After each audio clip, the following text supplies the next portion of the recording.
എടപ്പാൾ പെരുമ്പറമ്പ് മഹാദേവ ക്ഷേത്രത്തിൽ നിറപുത്തരി ആഘോഷവും മഹാഭഗവതി സേവയും നടന്നു.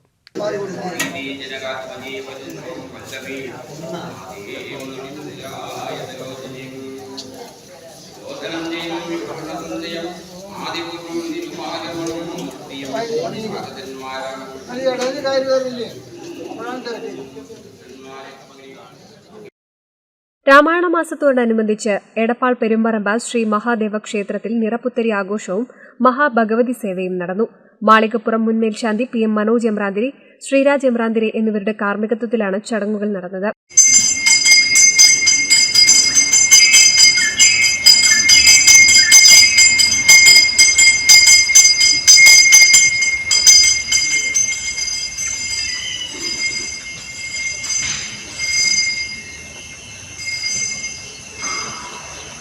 ചടങ്ങിൽ നിരവധി ഭക്തരും പങ്കെടുത്തു. NCV news Edappal.